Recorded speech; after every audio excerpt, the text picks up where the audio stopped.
All right, so this is a little bit of a longer video, but today we're going to talk about base E, natural logarithms, and continually compounded interest. So E might be a new concept for you. So E is a number. Okay, it's sort of like pi in that it's transcendental. It's an irrational number that goes on forever, but really you can't come up with it algebraically. Essentially, it's a fascinating number, and it comes up a lot in money and growth and stuff like that. So the number E is an irrational number like pi, and it's approximately equal to this crazy thing right here. So 2.7 is a nice thing to remember. So that's what E is equal to, and it's called the natural number. And so E is a number on your calculator, and it should be second division, okay, somewhere around there, and you can find it usually, and you'll notice I'll try and do it all the time, and I think I did right here.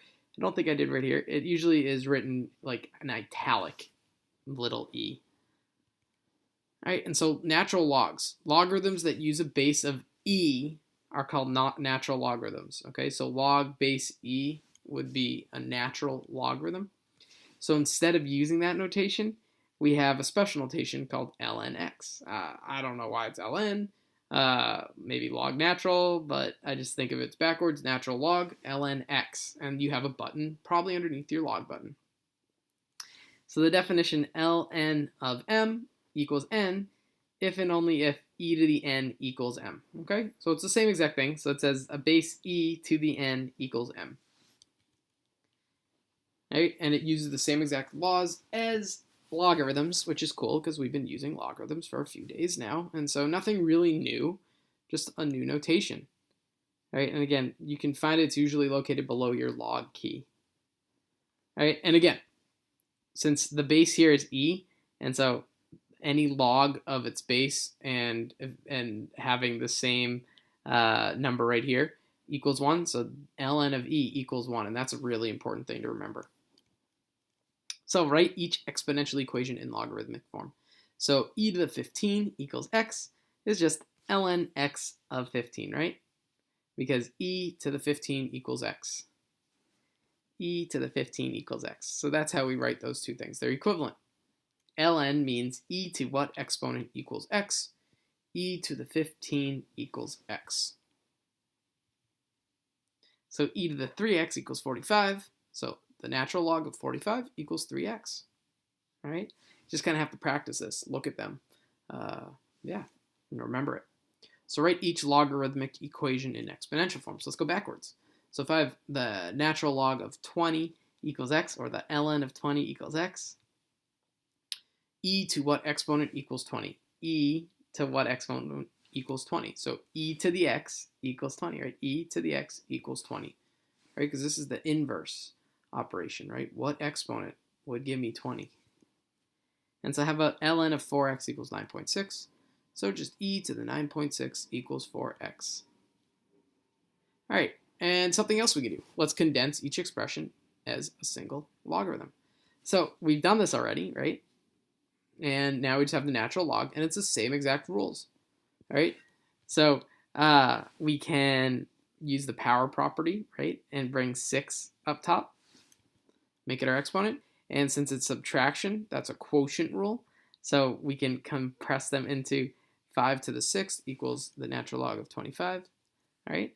And this would be our solution, okay? Because this actually does evaluate the 625, right? So we condensed all of this into ln of 625. All right, so here now we have two coefficients, and we have addition sign here, and since they're both the same base, they're both natural logs, that's actually going to be a product, right? So the natural log of 7 to the 3rd, because we can bring this up and make it an exponent, plus the natural log of 8 to the 3rd, right? It's just 7 to the 3rd times 8 to the 3rd, and that actually evaluates to 175,616. I used a calculator. All right, let's try a couple more. So in order to solve these equations with e, we get the e and its exponent by itself on one side of the equation. We take the natural log of each side. We move the exponent to the front of ln using the power property. And then we remember that the natural log of e equals 1. ln e equals 1, and we solve for x. So let's see some examples. So if we have e to the 4x equals 20, right? That's our original problem. And we've already isolated the e to its exponent. So now we can take the natural log of both sides. Instead of taking the log of both sides, we can do the natural log, because this will get our ln of e, right? And so we can now use our power property and to bring our exponent down to the front. And so we also have this rule, right? ln e equals 1. So now we've isolated 4x equals ln 20. And so now we just evaluate, right?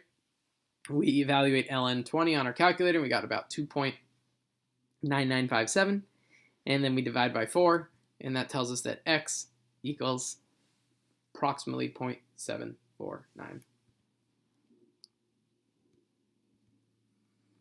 All right, so what about this crazy one right here? Well, so remember, before we take the natural log of both sides, we need to isolate our e. Okay, so we actually subtract 4 from both sides first.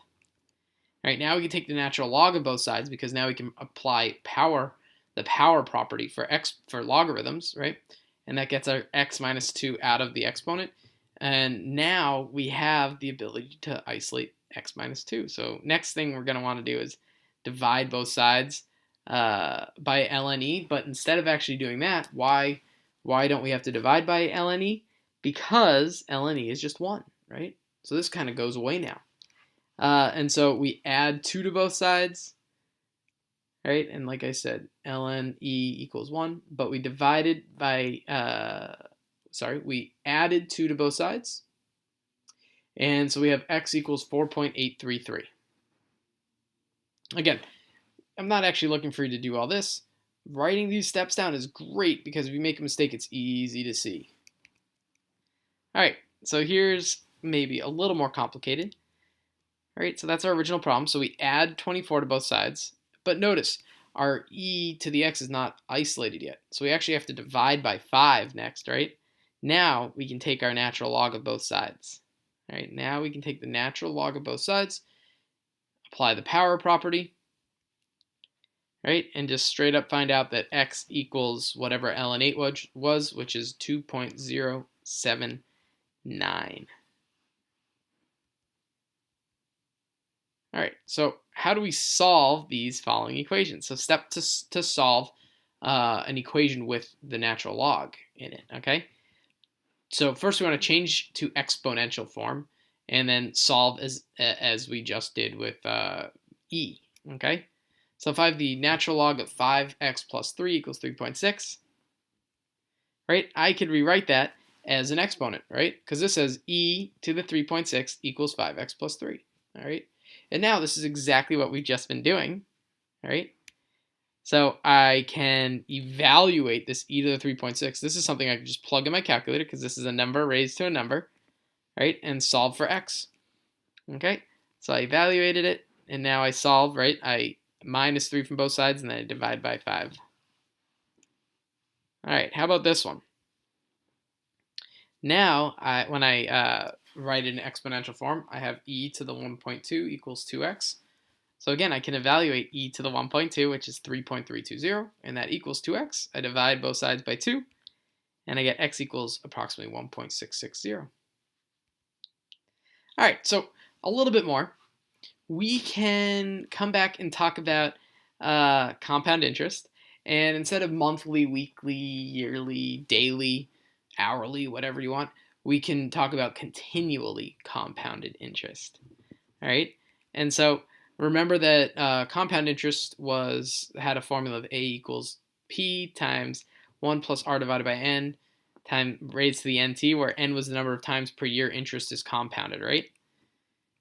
So what happens if instead of compounding monthly or weekly or daily, it's compounded continuously, right? So it's always being compounded. Mortgages do this because that's how they make a ton of money on us. We can use this formula, okay? A equals P times E to the RT. So this E comes up in interest. It's pretty incredible, right? Just like pi comes up in anything with a circle, this E comes up in almost everything with actual interest, real interest calculations. It's pretty amazing. And so here's what everything represents, right? A is the amount collected after T years, P is the original amount or principal, R is the interest rate in decimal form, and T is time in years. And we've seen this formula a few times in different ways, so those should not be really new. So an example, and I only have a couple for you. So suppose Mimi opens a bank account that earns 2.3% annual interest, compounded continuously. She makes an initial deposit of $5,000. What will the balance be in the account in 10 years, and how long will it take her to have $12,000? So for the first one, we can just use our formula, right? And we want to know how much. We know it's 5,000 to start. E is right, a number on our calculator, 2.7 yada yada. Our rate would be 0.023, and time would be 10. And so we plug all those things in, and you can essentially just evaluate that with your calculator. And we find out that in 10 years, she'll now have $6,293. So she earned quite a bit of money. 2.3 annual interest is apparently pretty good. Right? And so what if we have, for B, what if we say, well, we want $12,000 though? That's what I really want. I need that, right? And so we crunch it in. We solve for T by dividing both sides by 5,000, right? And we have our E alone over here. And so now we can take the natural log of both sides, and we can bring that exponent down to the front, make it a coefficient, and we can solve for T, right? And the natural log of E is 1. And so now we divide both sides by 0.023. We found out that it would take about 38.1 years. So hopefully she's not holding her breath to get to that $12,000. And so, oh, that should say divide, but cool. So examples. Here's one last one. And what's interesting is we can actually use the equation A equals P times E to the RT, and we can use that to model growth, population growth in particular. So the world's population was 6,641,000,000 at the start of 2008, and the annual growth rate is 1.2%. So we can calculate what will the population be at the start of 2017, or what was it at this point, and when will the world's population reach 9 billion. And so we use our formula, plug in our numbers. They might seem big, but we're going to use our calculator to help us. And this, notice, there's no variables in here. We can plug this whole thing into our calculator. If you're struggling with that, ask for help. All right, and we find out that at the beginning of 2017, we should have had about 7.5 billion people, just about 7.5 billion people. Now, we wanted to find out how many years from 2008, or what year would we have 9 billion people. And so we plug everything in, and T is our unknown, how much time from 2008, right, because this is our 2008 population. We solve for T, we divide both sides by 6 billion and evaluate. And so now we can take the natural log of both sides and divide by 0.012. And we find out that T equals about 25.5 years. And so that would be in about 2033, we can expect to have 9 billion people on Earth. Pretty incredible number.